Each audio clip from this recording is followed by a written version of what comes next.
तो hi everyone, I hope कि सब अच्छे होंगे। आप लोग अभी तक चीज़ों को सीख रहे होंगे। तो काफ़ी दिनों बाद इस सीरीज़ के अंदर हमारी वीडियो आ रही है, तो परेशान होने की ज़रूरत नहीं है। अब आगे से आपको रेगुलर यहाँ पर वीडियो मिलने वाली है। ठीक है, तो चलिए शुरू करते हैं अपनी आज की वीडियो। और आज हम लोग जो डिस्कस करने वाले हैं वो टॉपिक है ऑपरेटर्स। तो ऑपरेटर होते क्या हैं, इन्हें हम कब यूज़ करते हैं। लेट्स सपोज अगर हमें डिसीजन लेना है तो कौन सा ऑपरेटर हम वहाँ पर यूज़ करेंगे। अगर हमें अपनी किसी वैल्यू को कहीं स्टोर कराना है तब हम किन ऑपरेटर्स का यूज़ करेंगे। इसी तरीके से अगर हमें दो वैल्यूज़ को कंपेयर कराना है तो हम किन ऑपरेटर्स का यूज़ करेंगे।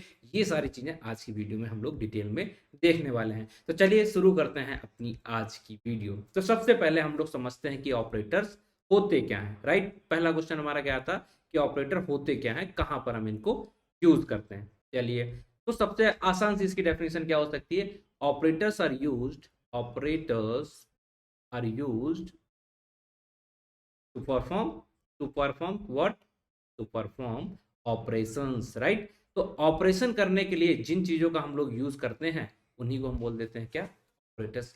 किस टाइप के ऑपरेशन, मतलब सम करना है तो सम वाले ऑपरेटर्स हम यूज करेंगे, हटाना है किसी चीज को हटाना है तो हम माइनस वाले कर लेंगे। तो इनके लिए जो हम ऑपरेशंस कर रहे हैं ना, उसके लिए जिन चीजों को यूज करते हैं इन्हें हम ऑपरेटर्स बोलते हैं। इसी के साथ किस पे ऑपरेशन करते हैं ये भी इंपॉर्टेंट है जानना। तो हम वेरिएबल्स, ठीक है, जो भी वेरिएबल हमने बनाए हैं जिसके अंदर वैल्यूज को स्टोर करा है उन्हीं को हम बोल देते हैं वेरिएबल्स के ऊपर इन ऑपरेशंस को करते हैं।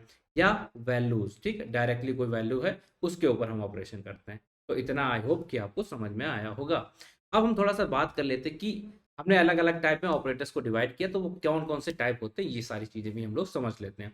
तो सबसे पहले अगर आपको मैथमेटिकल, ठीक है, मैथमेटिकल कैलकुलेशंस करनी है, मैथमेटिकल कैलकुलेशंस करनी है तो आपके लिए एक टाइप के ऑपरेटर्स होते हैं। ठीक, आपको उनमें से किसी भी ऑपरेटर को यूज करना होगा। लेट्स सपोज प्लस करना है तो प्लस वाले ऑपरेटर्स में से यूज करेंगे।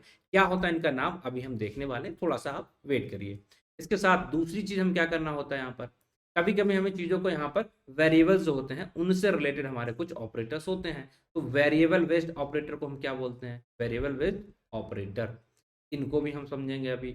इसके साथ हमारा जो थर्ड हो जाता है, यहाँ पर हम क्या करते हैं, अगर डिसीजन लेना है, ठीक है, हमें कोई डिसीजन लेना, तो डिसीजन बेस्ड कौन से ऑपरेटर होते हैं ये हम समझ रहे हैं। ठीक है, और बताइए, तीन हो गए हैं।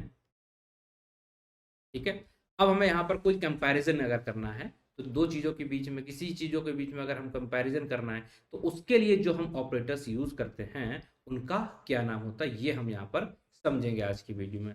और देख लेते हैं क्या है। और हमारा होता है कि बाइनरी ऑपरेशन अगर हमें करना है, क्या करना है भाई, बाइनरी ऑपरेशन करना है, उसके लिए हमारे पास क्या ऑपरेटर्स होते हैं, बाइनरी ऑपरेशन के लिए क्या। ठीक है, और सिक्स हमारा आ जाता है कि अगर हमें मेमोरी से रिलेटेड कोई भी चीज़ करनी है तो उसके लिए हम कौन से ऑपरेटर्स को यूज़ करेंगे, मेमोरी बेस्ड ऑपरेटर्स कौन से होते हैं, या उनका नाम क्या है, या उनका टाइप क्या है, ये सारी चीज़ें हम समझेंगे। फिर हमारा आता है कि अगर हमारे पास कोई भी चीज़ प्रेजेंस है, कोई भी वैल्यू हम चेक कर रहे हैं, प्रेजेंस है, अब्सेंस है, ठीक है, ये सारी चीज़ें हम कैसे चेक करते हैं, इसके लिए कौन कौन से ऑपरेटर्स का हमें यूज करना पड़ता है।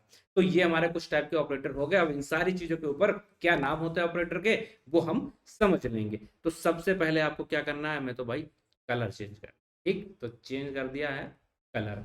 अब कलर चेंज करके मैथमेटिकल कैलकुलेशन के लिए जो ऑपरेटर्स को हम लोग यूज करते हैं उनका नाम क्या होता है,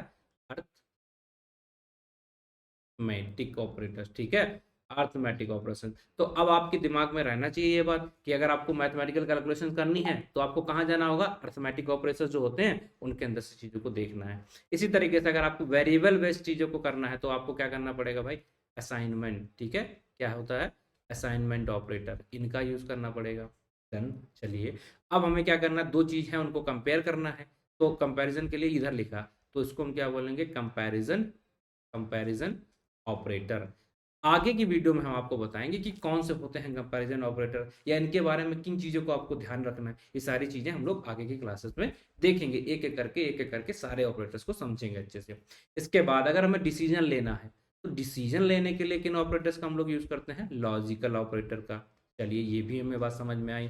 अब बाइनरी ऑपरेशन के लिए हमें किन ऑपरेटर्स का यूज करना है, तो उनका नाम होता है भाई, क्या होता है, किसी को पता है क्या, विट वाइज ऑपरेटर्स। ठीक है, विट वाइज ऑपरेटर्स। चलिए, अब मेमोरी बेस्ड अगर हमें चीजों को हैंडल करना तो उसके लिए हमारे जो ऑपरेटर होता है उसे हम बोलते हैं आइडेंटिटी, आइडेंटिटी ऑपरेटर्स। चलिए, अब लास्ट हमारा बचा है प्रेजेंस या एब्सेंस को चेक करने के लिए जो हमारा नया ऑपरेटर होता है, ये दूसरी लैंग्वेजेस में प्रेजेंस नहीं होता है, इसको हम बोलते हैं मेंबरशिप। ठीक है, क्या होता है? मेंबरशिप। ठीक है, तो आई बिलीव कि आज की वीडियो देख के आपको समझ में आया होगा कि अगर आपसे कोई कहे कि मेमोरी है, इससे रिलेटेड चीजों को करने के लिए हम किन ऑपरेटर्स का यूज करेंगे, तो आप बता पाएंगे कि नहीं कि हाँ भाई आइडेंटिटी ऑपरेटर्स जो हैं उनसे किसी ऑपरेटर्स का यूज करना पड़ेगा।